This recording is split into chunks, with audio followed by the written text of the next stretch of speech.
People think the hardest part is copying a voice. It isn't. The voice is the easy part. I can hear a person once and repeat almost everything. The pitch, the pauses, the cough between words, even that little breath they take before saying something important. But a voice isn't enough. I learned that a long time ago. If you want someone to open the door, you can't just know how a person speaks. You have to know what they would say. So I watch. And last fall I watched a man named Ethan Cole.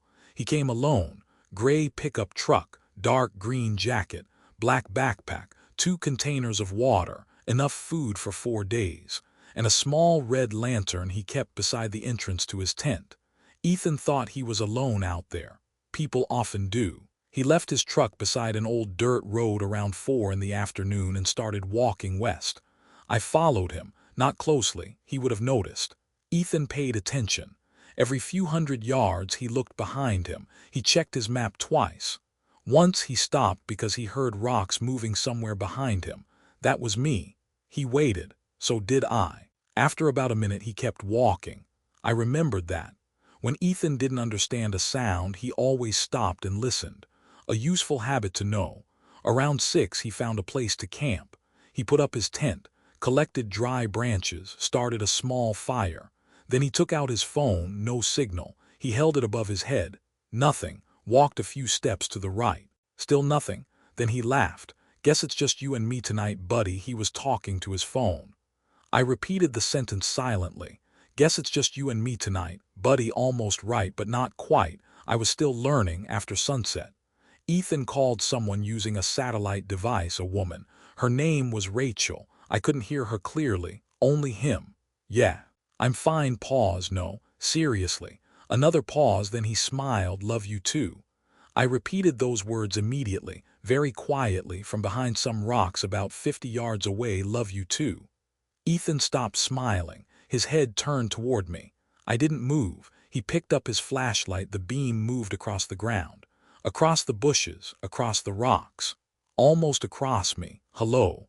That's when I made my first mistake. I answered hello too quickly. Ethan stood up. I heard his breathing change. Is someone there? I already understood that I shouldn't answer again, so I stayed quiet. He searched the darkness for another minute. Then he returned to the fire, but now, every few seconds, he looked in my direction. I didn't speak again that night. I listened. In the morning, Ethan found the tracks, mine. He crouched beside them, studied them for a long time, then took a picture.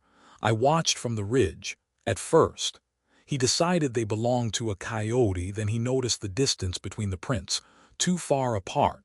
He followed them for maybe 20 yards and stopped because the tracks ended, not beside a rock, not beside a bush, just in the middle of open ground. Ethan checked his phone again, still no signal. Then he did something smart. He started packing. I didn't want him to leave. I didn't know enough yet. While Ethan packed his things, I moved east, toward the direction he had come from. Then I used the voice I'd heard the day before. His own. Hey. Ethan froze. I waited. Ethan. He slowly raised his head. I'd learned that word from Rachel. She had said his name several times, loudly enough for me to hear it through the little speaker. Ethan. He didn't answer. Good. He already knew something was wrong. I tried something else. I'm fine. This time he stepped backward. No. Seriously. He pulled the flashlight from his backpack even though the sun was up. I almost laughed, not because it was funny, because I had just learned something important. A person can know that a voice isn't real, but if the voice is familiar, they still listen. Ethan started back toward his truck, faster now. I moved parallel to him. Staying behind the hills, he looked back several times, nothing there. 20 minutes later, he heard me again. This time, I used Rachel's voice, not perfectly. I had never heard her directly, so I built her voice from what I'd heard through the satellite device. Ethan. He stopped. Only for a second, but he stopped. Ethan, wait. He walked faster than I said. Love you too. Ethan ran. That's when I understood that words have weight. Not all words are equal. Some open doors faster than others. He reached the pickup about an hour before sunset, closed the door, locked it, started the engine. I stood far from the road. Ethan couldn't see me. He sat inside the truck for almost a minute, just staring ahead. Then he laughed. Short, nervous, he was already building an explanation. An animal, exhaustion, an echo, maybe another hiker. People love explanations, they make the world small, safe. He put the truck into gear. Then his own voice came from the radio. "Guess it's just you and me tonight, buddy." Ethan stared at it, so did I. This time, I had said it perfectly. He drove away. I didn't chase the truck. There was no reason to. I already knew his license plate. I knew his name. I knew Rachel. I knew how he laughed when he was nervous. I knew he took a short breath before saying something important. And I knew something else. Before leaving camp, Ethan had said into the satellite phone, "I'll be home around 9 tomorrow," so I had time. It took me longer than expected to find his house the next night. The city was loud. Cars, dogs, lights, too many voices, but Ethan's house was quiet. One story, white walls, a small porch, a light above the front door. Rachel was inside. I heard the television. Water running in the kitchen, her footsteps. I stayed across the street and waited. Around 9. She looked through the window, then again. At 9:17, she called Ethan. He didn't answer. At 9:26, she called again, nothing. At 9:41, she stepped onto the porch, looked down the road, then went back inside. Now I knew what she looked like a few minutes later. I heard her voice without a speaker between us. Clean, real. That was useful at 10:03. Headlights appeared down the road, gray pickup. Ethan was back. I moved away from the house. Stayed where the porch light couldn't reach me. He parked. Rachel opened the door before he even got out. She said something, I couldn't hear it. Ethan answered, "I'm okay." Rachel hugged him. Then she asked what happened. He was quiet for a long time. Then he said, "I'll tell you inside." The door closed, and for the first time in 2 days, I was alone. You probably think that's where the story ends. Ethan did too for the next 3 nights. I came back to the house. I didn't get close. I just listened. I learned that Rachel called him that Ethan left his keys in a little bowl beside the door, that his alarm went off at 6:30 every morning, that before bed he checked the back door twice, and after the camping trip he checked it 3 times. I learned how they argued, how they apologized, how Ethan answered the phone, Ethan speaking, how he called Rachel from another room. Ratch, how he coughed, how he sneezed, how he walked. That was harder than the voice. People recognize footsteps. I practiced behind the house while they slept. 4 steps, pause, turn, 4 steps back, wrong at first, then better on the 4th night. Ethan heard me. He was lying in bed. Rachel was asleep, and I walked across the porch. 4 steps, pause, turn. Ethan sat up. I heard it through the wall. I took 4 more steps. He went to the window, pulled the curtain aside. I stood off to the side so he couldn't see me.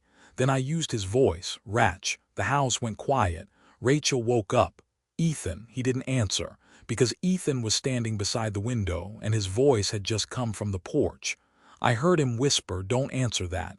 A new sentence. I remembered it. They called the police. I left before the car arrived. The next day, Ethan installed a camera above the front door, another behind the house. Smart, so I didn't come back the next night, or the night after that, or the 3rd night. Ethan started sleeping better by the 5th night.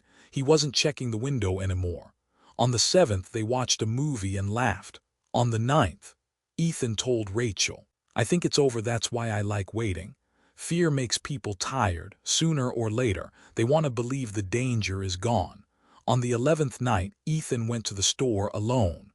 I waited 2 blocks from the house. Not for Rachel, for him. When he was walking back toward his truck, I called out Ethan. He froze. I used Rachel's voice and said, "Don't answer that." Ethan turned around. That's what I wanted. Not because I planned to attack him. I wanted to test something. Could I make him react to the right sentence spoken in the wrong voice? I could. Ethan didn't return home that night. What happened to him, that isn't the important part.